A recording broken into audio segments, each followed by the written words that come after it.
The day my son said it, it didn't come with shouting or drama or slammed doors, which is maybe why it hurt more, because he said it like he was reminding me to buy milk, like it was already decided. Like my opinion had quietly expired somewhere without me noticing, and he looked at me over his phone and said, "You don't need access anymore," and for half a second I honestly thought I misheard him, ha ha ha. Because who says that to their own mother, right? Access sounds like a computer thing, a business thing, not something you take from a living, breathing person who raised you, and I remember blinking slowly and thinking maybe he meant just one thing. Just something small, maybe a password, maybe a key, maybe he was just stressed, sigh. But then he kept going, calm as ever, explaining how it would be easier this way, safer this way, how I wouldn't have to worry anymore. And that's when my chest did that strange tight thing, like when you're about to cry but your body hasn't caught up yet, and I looked at his face, the face I once kissed goodnight when he was scared of the dark, and I realized he wasn't asking. He was informing me, and the strangest part is I didn't feel angry right away. No fire, no explosion, just this cold wave of understanding washing over me,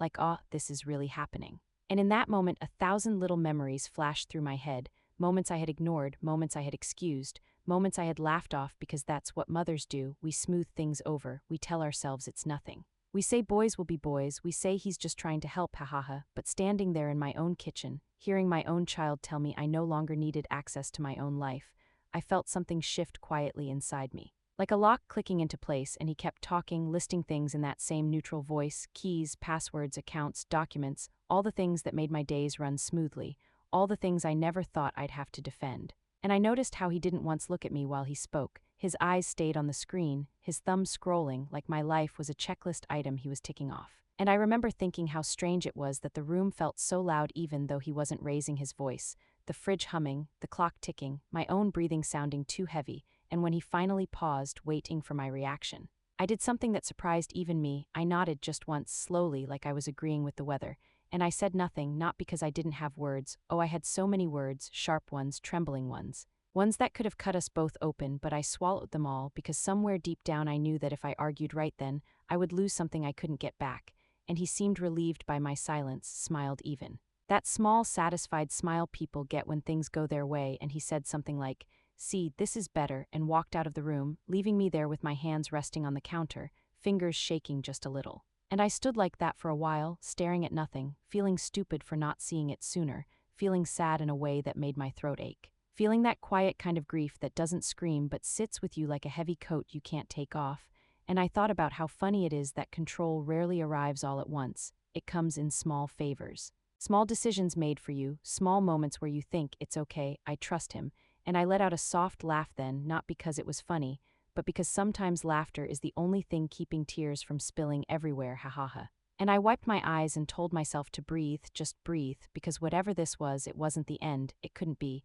and as I stood there, replaying his words over and over, "You don't need access anymore," I realized he truly believed he had taken something from me that day, something important, something final, and he believed I had accepted it, believed my nod meant surrender, believed my silence meant defeat, and that belief. That one small belief was the most dangerous mistake he would ever make, even though he had no idea yet, not even a hint, not even a flicker of doubt, and as the house settled back into its usual quiet, I felt the tiniest spark of clarity light up inside me, fragile but real, and I remember thinking, almost whispering to myself, "You have no idea what I've already done, do you?" And that thought stayed with me long after he left the house, long after the shock faded, long after the sadness turned into something steadier, because this wasn't the first time he had crossed a line. It was just the first time he believed there would be no consequences at all. Looking back now, say it's almost funny how slowly it all happened, because if someone had told me years ago that my own son would one day decide what I could and couldn't touch in my own life, I would have laughed, truly, ha ha ha. I would have said, "You're being dramatic, he's a good boy, he just worries too much," and that's the thing about change when it creeps instead of crashes, you don't notice it until you're already standing somewhere you never agreed to go. And for us it started with little things that felt harmless at the time, things that even sounded loving when he said them, like when he offered to help organize my bills because technology was moving fast and I shouldn't have to stress. And I remember feeling grateful then, genuinely grateful, because who doesn't want help from their child, who doesn't want to feel taken care of, and I handed things over without thinking twice, passwords scribbled on a piece of paper. Keys placed in his hand with a smile, telling myself this was what trust looked like. This was family, and at first it really did feel easier, lighter even, like a weight had been lifted, and he would update me, explain things, reassure me that everything was fine, and I believed him, All I wanted to believe him, because believing meant I didn't have to question the small unease that sometimes crept in when I asked a question and he answered a little too quickly. Or when I wanted to check something myself and he said, "Don't worry about it, I've got it," with that tone that sounded kind but closed the door at the same time. And there were moments, tiny moments, when I felt like a guest in my own routines, like when I asked for a document and he said he'd send it later, or when I couldn't find a key and realized he had taken it without mentioning it. And each time I told myself I was overthinking, sigh, because overthinking is what lonely people do, what aging people do, what people afraid of change do, at least that's what I told myself, and he never shouted, never demanded. Never forced anything outright, which made it harder to see, harder to resist, because control wrapped in kindness doesn't look like control at all, it looks like care, and slowly, almost gently. Decisions stopped being conversations and started being announcements. He would inform me instead of ask me, tell me what was best instead of wondering together, and I would nod, smile, thank him. Because I didn't want to be the difficult mother, the ungrateful one, the one people whisper about, and there were times when I felt this dull ache in my chest, this quiet weeping inside that had no tears yet. Just a sense that something was being taken piece by piece, and I remember one afternoon sitting alone, holding my tea, staring out the window, and realizing I couldn't remember the last time I had logged into my own account without asking him first. And that thought made me laugh nervously, ha ha ha, because it sounded ridiculous when I said it in my head. Like a joke that wasn't quite funny, and I brushed it off, telling myself he was just being responsible, that this was what modern life looked like, children helping parents, roles shifting naturally, but deep down. Somewhere I didn't want to look, I knew there was a difference between help and replacement, between support and control, and the signs were there if I'm honest, the way he'd sigh when I asked too many questions, the way he'd say things like, "You don't need to worry about that," as if worry was a switch he could turn off for me, and I remember the first time I felt truly small, it was over something stupid, a simple request to see a statement, and he hesitated. Just a second too long before saying he'd show me later, and that hesitation stayed with me all day, buzzing in my head like a fly I couldn't swat away. And that night I cried quietly, not because of the statement, but because I felt embarrassed for wanting it, embarrassed for needing permission,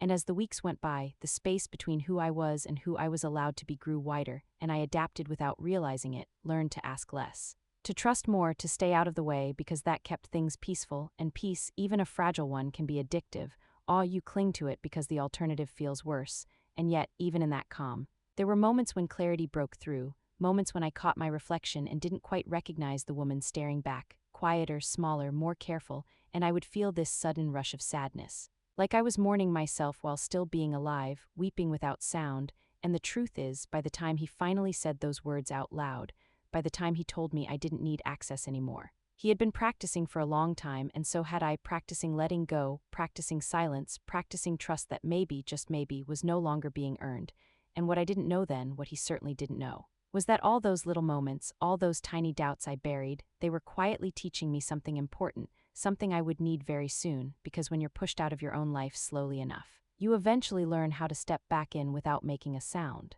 The day everything finally broke didn't start with a warning or a bad feeling, which is almost cruel when I think about it now, because I woke up that morning believing it would be just another ordinary day. The kind you don't remember for any special reason. Sigh. I made my tea the way I always did, stood by the window for a moment watching the street wake up. And there was nothing in the air telling me this would be the day my place in my own life would be questioned out loud. And when my son came into the room, he looked normal too, calm, even cheerful. And that made what followed feel even sharper, because when cruelty wears a smile, it cuts deeper, and he sat down across from me and started talking about practical things, errands, schedules, things that needed to be handled. And I nodded along, listening, because that's what I had learned to do. And then, almost casually, he reached into his pocket and placed my keys on the table between us. The sound they made was small, barely a clink. But it echoed in my head like a bell, and I stared at them, confused, waiting for the explanation that would surely come. And he said, with that same steady voice, that it would be better if he kept them from now on, just to avoid confusion.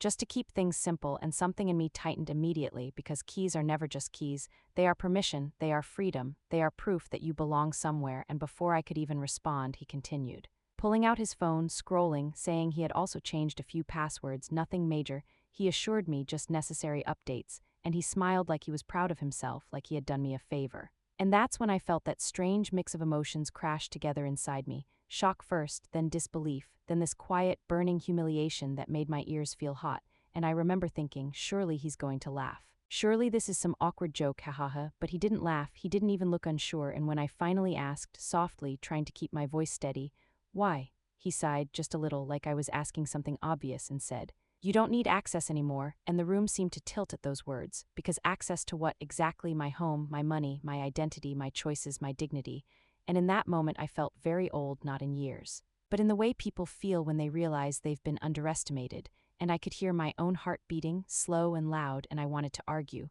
Oh, I wanted to argue so badly. Wanted to remind him of every night I stayed awake when he was sick, every sacrifice I made without asking for thanks, but instead, I looked at him and saw how certain he was, how convinced that this was reasonable. And something stopped me, a kind of tired wisdom maybe, or maybe just the instinct of someone who knows when a fight is already lost. And so I nodded just once, feeling my throat tighten as I did, and I said nothing. And the relief on his face was immediate, almost startling, like he had been bracing for resistance and was pleasantly surprised when it didn't come, and he said, "Good, this will be easier for both of us," and he gathered the keys, slipped them back into his pocket, and stood up, already moving on, already done with the conversation, while I sat there frozen, my hands folded in my lap so he wouldn't see them shaking, and after he left the room. I stayed seated for a long time, staring at the empty space where my keys had been, feeling this hollow ache spread through my chest, and then the tears came, quiet and unstoppable, sliding down my face without a sound, not dramatic. Not messy, just sad, deep weeping that felt like it had been waiting for permission, and I remember whispering to myself, "Oh, how did it come to this? How did I let my own child decide I no longer mattered?" And yet, beneath the pain, beneath the grief, there was something else forming, something small but firm, like a seed pushing through hard ground, because as I replayed the moment again and again, his confidence, his certainty, the way he assumed my silence meant agreement. I realized he had made one very dangerous assumption. He believed my nod was surrender, believed that taking my keys and passwords meant taking my power too, and as I wiped my face and took a deep, shaky breath, I felt a calm settle over me that surprised me, a calm that didn't come from acceptance but from clarity, because that day, as humiliating and painful as it was, marked the moment I stopped pretending not to see what was happening. And in that quiet realization, I understood something he hadn't yet, something that would change everything once the truth finally reached him. What he never saw, what he couldn't possibly imagine while he walked around feeling so certain of his control, was that my silence had already become busy, very busy, because long before he placed those keys on the table, long before he said those words out loud, I had started preparing in the only way I knew how, quietly, carefully, without announcing it to anyone, not even to myself at first, and it didn't begin as a plan, not some dramatic scheme. It began as a feeling, a low hum of discomfort that wouldn't go away, the kind that follows you from room to room, that sits beside you while you drink your tea, that whispers questions when everything else is silent. And I remember the first time I decided to do something small, something almost invisible, like making copies of a few important documents and tucking them away where he would never think to look. And my hands were shaking as I did it, not because I was afraid of being caught, but because a part of me still felt guilty, like I was doing something wrong by protecting myself, and that guilt made me pause more than once, sighing deeply, wondering when self-preservation had started to feel like betrayal. And yet, every time I hesitated, I would remember that tight feeling in my chest, the way my voice sounded smaller when I asked questions, the way he sighed when I wanted clarity, and I would keep going, one quiet step at a time, and I didn't rush. That was important. I moved slowly, deliberately, because rushing draws attention, and attention was the last thing I wanted. So I waited for moments when the house was empty, when the world felt still, and I used those moments to think, to plan, to remind myself of things I used to know. Like the fact that I had lived a full life before I ever handed him a password, before I ever asked permission to check something that belonged to me, and there were nights when I lay awake, staring at the ceiling, weeping softly into my pillow so no one would hear, wondering how I had ended up here, and in those quiet hours I made lists in my head, not written lists, just mental ones of what mattered, what was essential, what I could not afford to lose, and little by little I began to move those things, not all at once, never all at once, but in a way that felt almost like tidying up, like putting my house in order before a storm. And each small action brought a strange mix of emotions, fear, sadness, and something else too, something steadier, a sense of grounding, like I was slowly finding my footing again after standing on shaky ground for too long. And I remember laughing softly to myself one afternoon, at how invisible this work was, how no one would ever applaud it or even notice it, and yet it felt more important than anything I had done in years. And there were moments when doubt crept in, moments when I thought maybe I was overreacting,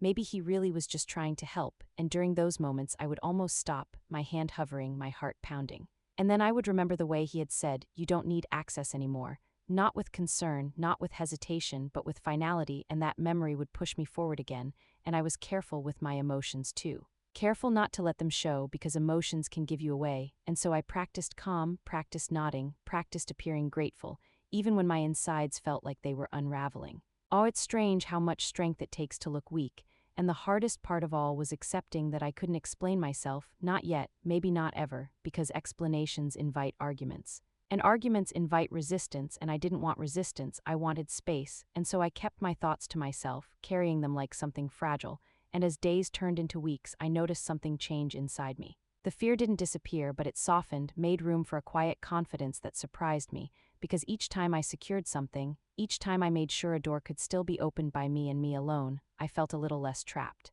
A little more myself, and I began to understand that preparation isn't always loud or obvious. Sometimes it looks like patience, like waiting, like knowing when not to speak, and he mistook my silence for surrender. Mistook my nods for agreement, and in doing so, he gave me exactly what I needed: time, because while he believed everything important was already in his hands, I was carefully, silently, making sure that when the moment came, I wouldn't be empty-handed at all, and that thought, that quiet certainty, stayed with me as I moved through my days, steady and calm on the outside, preparing for a future he believed I could no longer reach. After that, life slipped into a strange rhythm that looked normal from the outside but felt carefully staged on the inside, because my son truly believed everything was settled, and in his mind, the problem had been solved, control established. Order restored, and he walked through the house with an ease I hadn't seen in him before, like someone who finally rearranged a room the way they wanted, and I watched him from the corners of my days, noting how relaxed he seemed. How confident, how certain that nothing could surprise him anymore, and I played my part well, sighed maybe too well because I asked fewer questions,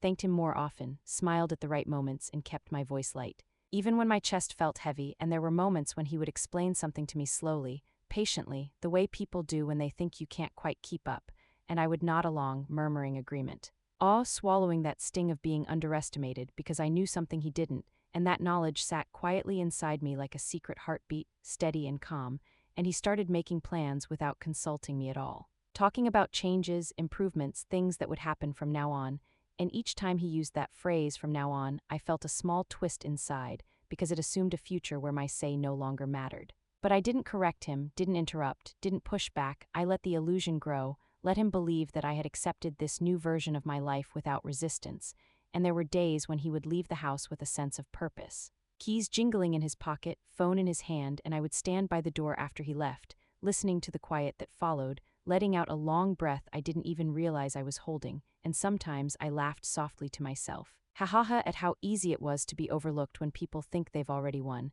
and I kept up my routines, cooking, cleaning, watching television in the evenings, commenting on the weather, asking about his day. All the ordinary things that signal comfort and compliance, and he responded to that, relaxing further, trusting more, and I could see it in the way he spoke to me, with certainty, with authority. With the confidence of someone who believes there are no loose ends left to worry about, and yet, beneath that surface, I was alert in a way I hadn't been in years, noticing details, timing, patterns. Because when you are quietly protecting yourself, you become very observant, and I noticed how he stopped checking in, stopped asking if I needed anything, stopped wondering how I felt because in his mind, my feelings were no longer relevant to the system he had built, and there was sadness in that realization, deep sadness that sometimes made my eyes burn when I was alone, but I let myself feel it privately, weeping in silence. Because grief doesn't need an audience, and there were moments when guilt tried to creep back in, moments when I thought maybe I was being unfair, maybe this was just the natural order of things, parents stepping back, children stepping forward, and during those moments I almost questioned myself again, almost doubted the quiet work I had done, but then something would happen, something small but sharp. Like the way he dismissed a concern of mine without listening, or the way he spoke about my life as if it were a project he was managing, and those moments snapped me back into clarity, reminding me why silence had become my shield, and he grew more comfortable each day, so comfortable that he stopped hiding his impatience, sighing openly when I asked for explanations, reminding me that he had it handled, that I didn't need to worry, and I let him think that reassurance worked, let him think my nods meant peace, and there was a strange power in that, a power I hadn't expected, because for the first time in a long while I wasn't reacting. I was waiting, and waiting, I learned, can be a form of strength. And as days passed, I could feel the distance between his confidence and the truth stretching wider, like a rope pulled too tight. And I knew ropes like that always snap eventually, and sometimes, late at night, I would sit quietly with my thoughts, feeling that mix of sorrow and steadiness settle in my bones. Thinking about how easily love can turn into control when fear gets involved, and how easily control can blind someone to the reality unfolding right under their nose, and I wondered, not with anger but with a kind of weary curiosity, what his face would look like when the illusion finally cracked, when the certainty he carried so easily met something it couldn't overpower, and that thought didn't bring me joy or revenge. Just a quiet sense of inevitability, because while he moved through his days believing everything important belonged to him now, I moved through mine knowing that belief was temporary, fragile, and built on a misunderstanding he would only realize when it was far too late to undo it. The night it happened arrived without drama too, which somehow made it feel heavier because there were no raised voices, no slammed doors, no warning signs at all, just the quiet hum of the house settling into evening as it always did. And I was sitting in my usual spot, pretending to read while really just listening to the rhythm of things, when I heard him in the other room, tapping on his phone with that familiar confidence. The kind that comes from believing the world responds when you ask it to, and at first there was nothing unusual about the sound, just quick taps, a pause, more taps, and then another pause that stretched a little longer than the others. And I felt it before I saw it, that tiny shift in the air, like when a storm changes direction without warning, and he tapped again, faster this time, the rhythm uneven now, and I didn't look up, didn't move, didn't even breathe differently. Because something told me this moment needed stillness, and then I heard him clear his throat, once sharply, the way people do when they're trying to hide confusion, and he muttered something under his breath, too low to catch. But I knew that sound, Sai. I had heard it from him when he was younger, when something didn't work the way he expected, and I sat there, heart steady but alert, as he tried again and again and again, the tapping growing louder, more frantic. Until finally he stood up abruptly, chair scraping the floor, and that's when I looked up slowly, calmly, like nothing at all was happening, and I saw it on his face, the first crack, the confusion pulling his brows together. The confidence slipping just enough to reveal panic underneath, and he asked me, casually at first, "Did you change something?" And I shrugged lightly, the smallest movement, and said, "Change what?" And my voice sounded normal, which surprised even me because inside something was humming with quiet energy, and he laughed nervously, ha ha ha, saying it was probably just a glitch. Technology does that sometimes, doesn't it? And I nodded, agreeing. Because that was a story he needed to believe a little longer, and he sat back down, tried another account, another login, fingers moving faster now, and this time the silence stretched so long it became uncomfortable, and he stood up again. Pacing, phone in hand, swiping, refreshing, typing, his breathing just slightly off, and I watched him the way you watch someone realize they've taken a wrong turn far too late, with a mix of sadness and clarity. Because this wasn't about punishment, it was about truth finally catching up, and he started talking faster, listing possibilities, saying things out loud as if naming them might fix them, and I listened without interrupting, without correcting. Because sometimes the most powerful thing you can do is let someone hear their own fear, and then he tried to log into something else, something important, and the sound he made then wasn't a word, it was just a short, sharp exhale. Like air being knocked out of him, and he looked at me again, really looked this time, not as a background presence, not as someone already handled, but as a variable he hadn't accounted for, and there was a moment, a brief, fragile moment, where I could see the realization forming, slow and painful, that something didn't belong to him anymore, and I felt a wave of emotion rise up, sadness, relief, exhaustion, all tangled together, and I wanted to reach out. To say something kind, something soft, but I didn't, because kindness too early can blur the lesson, and he asked again, his voice tighter now, "Did you do something?" And this time I didn't answer right away, I just looked at him calmly. Steadily, the way I used to look at him when he was a child and had broken something and was waiting to see if I knew, and that silence spoke louder than any accusation, and he swallowed hard, understanding dawning in his eyes. And he sank back into the chair like the ground had shifted beneath him, and I remember thinking how strange it was that the house felt the same, the walls unchanged, the lights steady, while everything between us was quietly rearranging itself. And before he could speak again, before panic could turn into anger or excuses, I leaned forward just a little and said, gently, "Sometimes things move when you're not paying attention," and my voice didn't shake, didn't rise, it just existed, firm and calm, and he stared at me like he was seeing me for the first time in a long while, not as someone to manage, not as someone to protect, but as someone capable, someone who had acted without asking permission. And there was a long pause then, thick and heavy, and in that pause I felt the weight of every silent night, every swallowed question, every nod that had been mistaken for weakness, and I realized something important,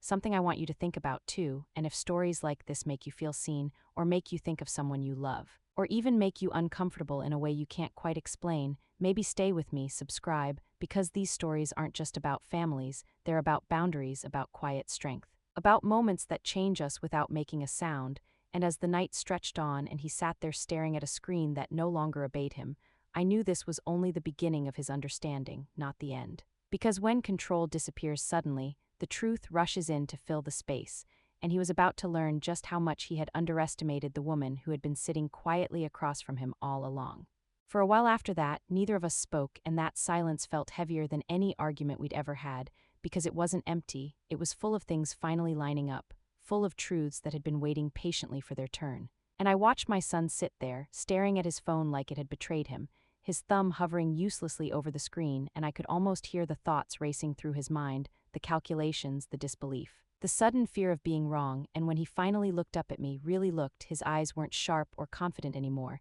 They were searching, uncertain, and he asked quietly now, "What did you do?" And the way he said it wasn't accusing, it was almost pleading, like a child asking for help with something he doesn't understand, and I took a slow breath before answering. Because this was the moment I had prepared for in my own quiet way, not to hurt him, not to embarrass him, but to speak without shaking, and I said, just as calmly as I could, I made sure I still had a life, and he blinked at that, clearly not expecting it, and for a second I thought he might argue, might push back, but instead he just sat there listening, and so I kept going, explaining without raising my voice, without listing accusations, without dragging the past into the room like a weapon, because this wasn't about revenge,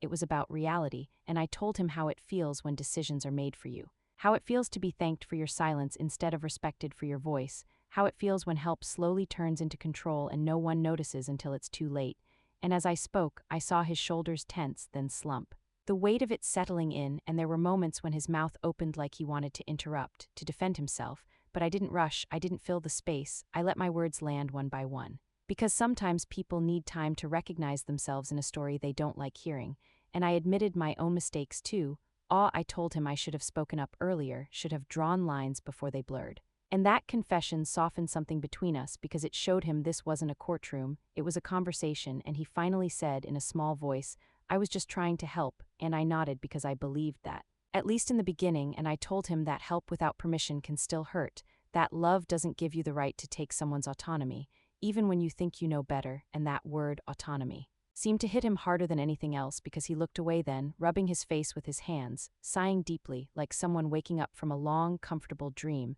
and he asked if he had gone too far, and I didn't answer right away. Because the truth deserved care, and when I did speak, I said, "You went far enough that I had to protect myself," and that was the first time his eyes filled with something like shame, not loud or dramatic, just quiet, heavy realization. And he whispered, "I didn't know you felt like that." And that broke something open in me because part of me wanted to cry, wanted to ask how he could not know, but instead I just said softly, "That's what happens when people stop listening," and we sat with that for a moment, the air thick with understanding and regret, and I could feel the dynamic between us shifting, not snapping back to what it was before but moving into something new. Something uncertain but more honest, and he asked me then what I wanted, not what I needed, not what he should do, but what I wanted, and that question alone told me how much had changed, and I told him I wanted respect. I wanted transparency, I wanted my voice back in my own life, and he nodded slowly, the same way I had nodded weeks earlier, and I almost smiled at that, not out of triumph, but out of symmetry. Because sometimes lessons come full circle like that, and as the conversation wound down, there were no promises made, no grand apologies, just an understanding hanging between us, fragile but real. And I knew things wouldn't magically fix themselves overnight, relationships rarely do, but as he sat there, quieter now, less certain, I felt something loosen inside me, a knot I hadn't realized I was carrying. Because for the first time in a long while, I wasn't being managed or protected or controlled, I was being heard, and that, more than anything else, told me that whatever came next, it would be built on truth, not silence. And he would never again be able to say he didn't realize what he had taken from me. The days that followed were strangely quiet, not the comfortable kind of quiet, but the kind that makes you aware of every small sound, every step, every breath, as if the house itself was adjusting to a new balance. And my son moved through those days more slowly, more carefully, like someone learning the weight of their own footsteps again, and I watched him from a distance, giving him space because understanding needs room to breathe. And there were moments when I caught him looking at me with something different in his eyes, not authority, not confidence, but uncertainty mixed with thought, and that told me the conversation hadn't ended when the words stopped. It was still happening inside him, and inside me too, because once you break silence, you can't unhear what you've said, and I felt a wave of emotions come and go, relief first. Like finally exhaling after holding my breath for too long, then sadness, deep and aching, for all the time we had spent on opposite sides without realizing it, and there were moments when guilt crept in, soft and persuasive, whispering that maybe I should have endured longer, that maybe a good mother would have sacrificed more, and those thoughts hurt the most, because they sounded so familiar, like echoes of beliefs I had lived with for years. And I had to remind myself gently, that love does not require disappearance, that care does not mean erasing yourself, and there were nights when I lay awake, staring into the dark, weeping quietly, not out of fear anymore, but out of mourning the version of our relationship that I had hoped for, the easy trust, the mutual respect, the feeling of being a team, and it hurt to accept that it had changed, maybe forever. But with that grief came a strange sense of peace, because change, even painful change, can be honest, and honesty has a way of settling into your bones, and my son struggled too. I could see it in the way he hesitated before speaking. The way he asked instead of told, the way he checked himself mid-sentence, and there were moments when frustration flashed across his face, moments when he clearly wanted things to go back to the way they were, to the simplicity of being in charge, and those moments scared me a little because they reminded me how tempting control can be once you've tasted it.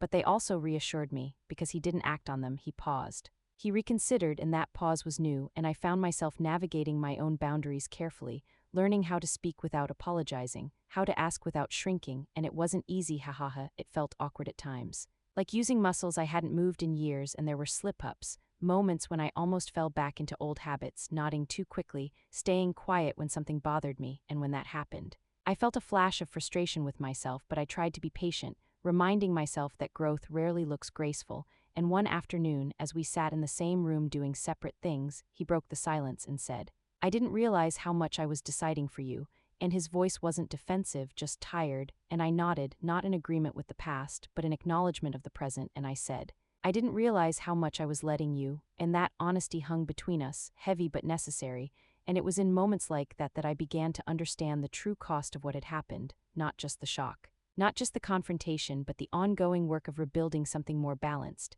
something that didn't rely on silence or authority, and there were times when I felt strong, grounded, sure of myself, and other times when the weight of it all felt overwhelming, when I questioned whether protecting myself had been worth the distance it created, and during those moments I had to remind myself again. That distance created by truth is healthier than closeness built on control, and slowly, day by day, the house began to feel different, not lighter exactly, but clearer, like windows opened after a long winter, letting in air that was sharp but fresh, and I could sense that whatever future we were moving toward, it would require effort from both of us, not just adjustment from me, and that realization, as heavy as it was, also brought a quiet sense of dignity back into my life, because for the first time in a long while, I wasn't just surviving someone else's decisions, I was participating in my own, even when they hurt, even when they made me cry. Because that, I learned, is what real agency feels like, not comfort, not ease, but the steady knowledge that you exist as yourself, not as an extension of someone else's control.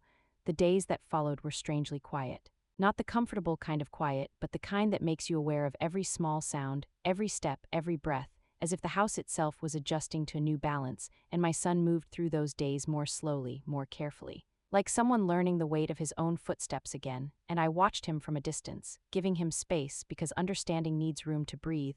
and there were moments when I caught him looking at me with something different in his eyes. Not authority, not confidence, but uncertainty mixed with thought, and that told me the conversation hadn't ended when the words stopped. It was still unfolding quietly inside him, and inside me too, sigh, because once silence breaks, it echoes for a long time, and emotions came in waves, relief first, like finally letting out a breath I didn't realize I'd been holding for years, then sadness, deep and aching. For all the time we had spent in the same house but living in different worlds, and there were moments when guilt tried to creep back in, soft and sneaky, whispering that maybe I should have endured more. That maybe a good mother would have stayed quiet a little longer, and those thoughts hurt the most because they sounded so familiar, like old rules I had lived by without questioning, and I had to remind myself gently. That love does not require erasing yourself, that care does not mean disappearing, and there were nights when I lay awake staring at the ceiling, weeping softly, not from fear anymore, but from grief. Grief for the version of our relationship I had hoped would grow naturally, without power or control attached to it, and accepting that it had changed felt like mourning something that was still technically alive. And that was confusing and painful all at once, and my son struggled too. I could see it in the way he hesitated before speaking, in the way his sentences started and stopped, in the way he asked instead of instructed. And there were flashes of frustration on his face at times, moments when he clearly wanted things to go back to how they were, to the ease of deciding everything without resistance, and those moments scared me a little. Because they reminded me how tempting control can be once you've had it, but they also gave me hope because he didn't act on them. He paused, he swallowed his words, and that pause was new and on my side. I was learning how to hold my ground without hardening my heart, how to speak without apologizing for existing, and it felt awkward at first, ha, like using muscles I hadn't moved in years, and there were slip-ups. Moments when I almost slipped back into old habits, nodding too quickly, staying silent when something bothered me, and when that happened, frustration rose up inside me, but I tried to meet it with patience instead of shame,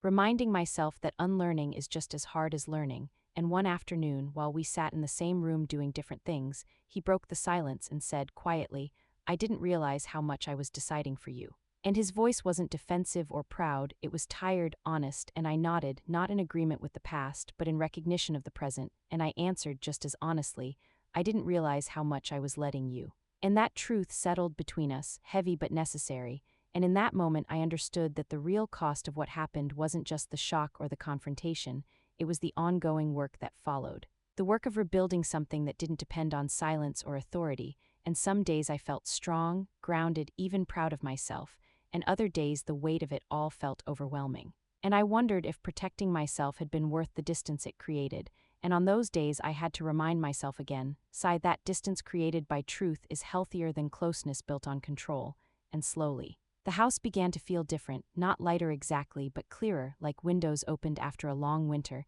letting in air that was cold but fresh. And I sensed that whatever future we were moving toward would require effort from both of us, not just adjustment from me, and that realization, as heavy as it was, also returned something important to me, a quiet dignity. Because for the first time in a very long while, I wasn't just surviving someone else's decisions, I was actively participating in my own life again, even when it hurt, even when it made me cry, because that, I learned, is what real strength feels like, not loud or dramatic, but steady, honest, and deeply human. As time passed, the sharp edges of everything that had happened began to soften, not because it was forgotten, but because it was finally understood, and in that space of understanding, I started to see the lessons more clearly. Lessons I wish I had learned earlier but maybe wasn't ready to face, and the biggest one, was how easily love can slip into control when fear is left unspoken, because my son wasn't trying to hurt me, not at first. He was trying to protect, to manage, to make things neat and safe, and somewhere along the way, he confused responsibility with ownership, and I let that confusion grow by staying quiet. By telling myself it was easier not to rock the boat, and I realized how dangerous that belief is, how silence, when used too often, can teach people the wrong things about us, can teach them that we don't mind being overlooked, that we're comfortable shrinking, when in reality we're just tired, and tired people often choose peace over truth until peace becomes unbearable, and there was a moment one morning when I caught my reflection again. The same mirror I had avoided for months, and this time I didn't look away. I studied my face, the lines, the softness, the strength that had been there all along, and I felt tears well up, not from sadness but from recognition. Awe from seeing myself clearly again, and I understood then that boundaries aren't punishments, they're definitions. They tell people where we end and where they begin, and without them, love becomes something heavy. Something that presses down instead of lifting up, and I thought about all the small times I had laughed things off, all the moments I had told myself it wasn't worth the effort to speak up, and how those moments had quietly stacked on top of each other until they formed a wall I could barely see over. And breaking that wall hadn't been dramatic or brave in the way stories usually show, it had been quiet, lonely, and terrifying, and that truth mattered because it reminded me that strength doesn't always look like confrontation. Sometimes it looks like preparation, like patience, like choosing the right moment to stop explaining yourself. And I also learned something uncomfortable about trust, that it isn't a one-time gift you give and forget about, it's something that has to be respected and renewed, and when it isn't, even by people who love us, it's okay to pull back, to reassess, to protect what matters. And this realization didn't make me bitter, it made me calmer, because bitterness comes from feeling powerless, and I no longer felt that way, even when things were uncertain. And there were days when my son and I talked easily, laughed even, and days when things felt strained again, and I learned not to panic during the strained days, not to rush to fix them, because not everything needs immediate repair. Some things need time to settle into their new shape, and I stopped measuring our relationship by how close we were and started measuring it by how honest it felt, and that shift changed everything. And there were moments when I felt proud of him, seeing him pause, seeing him ask instead of assume, seeing him accept a no without argument, and there were moments when I felt proud of myself too. for holding my ground without cruelty, for choosing clarity over comfort, and I won't pretend it was easy, sigh. There were times when old habits whispered to me, tempting me to smooth things over, to step back into silence for the sake of harmony, and each time that happened, I reminded myself how expensive that harmony had been, how much of myself I had paid to maintain it, and slowly, almost without noticing, I began to trust my own instincts again, the same instincts that had once guided me through raising a child, building a life, surviving losses, and that trust felt like coming home. And I realized that the real victory wasn't that he lost control, it was that I reclaimed mine, not to dominate, not to win, but to exist fully, and that lesson settled deep inside me, steady and unshakable. Because no matter what happens next, no matter how our relationship continues to evolve, I know now that my life is not something that can be handed over quietly. Not something that disappears just because someone else believes they know better, and that knowledge, hard-earned and long overdue, is something no one can ever take from me again. Now, when I look back at everything, it doesn't feel like a dramatic turning point anymore, it feels like a slow awakening, the kind that happens quietly while the world keeps moving. And I realized that what changed most wasn't my son, it was me, sigh, because something inside me settled into place and refused to move again, and life didn't suddenly become perfect or peaceful in the way stories like to promise. But it became honest, and honesty, I've learned, has its own kind of calm, even when it hurts a little, and these days we exist differently around each other, more aware, more careful, sometimes awkward, sometimes warm, sometimes silent. And I no longer fear the silence the way I used to, because silence now feels like a choice, not a punishment, and there are moments when we share a laugh, a real one, ha ha ha, the kind that surprises us both. And in those moments, I see the boy he used to be and the man he's still learning to become, and I feel a soft ache in my chest, not regret exactly, but acceptance, because love doesn't mean returning to the past. It means meeting each other where we are now, and I've stopped trying to prove anything, stopped explaining myself over and over, because I don't need permission to exist anymore. And that realization has changed how I move through my days, how I speak, how I listen, how I rest, and there are mornings when I sit quietly with my tea, watching the light come in through the window. And I feel something close to gratitude, not for what happened, but for what it taught me, because I learned that dignity isn't loud, it doesn't announce itself, it simply stays steady and firm when everything else is shifting. And I learned that being a parent doesn't mean surrendering your entire self, it doesn't mean shrinking so someone else can feel taller, and it certainly doesn't mean accepting control disguised as care, and there are still hard moments. Moments when old fears try to creep back in, when I wonder if I've changed things too much, if I've created distance that can't be closed, and on those days I remind myself gently,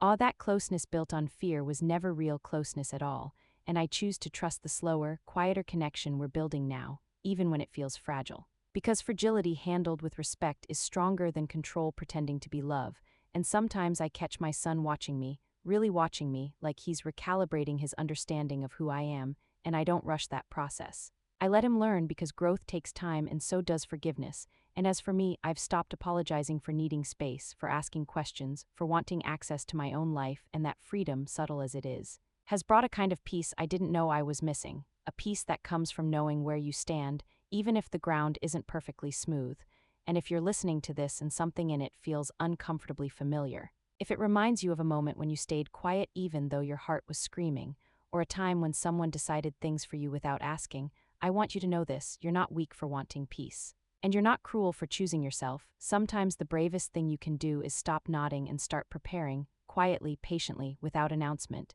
And if stories like this help you see your own life a little more clearly, if they make you feel less alone in thoughts you don't often say out loud, then maybe stay with me, subscribe, because these stories aren't about winning or losing, they're about remembering who you are, and as I sit here now, breathing in the quiet of a life that finally feels like mine again, I know one thing for sure: no matter what changes, no matter who comes and goes, no one gets to take my voice, my choices, or my access ever again. Not because I fought, not because I shouted, but because I finally understood my worth, and once you understand that, truly understand it, it doesn't leave you, it stays, calm and unmovable, like a door that only you get to open.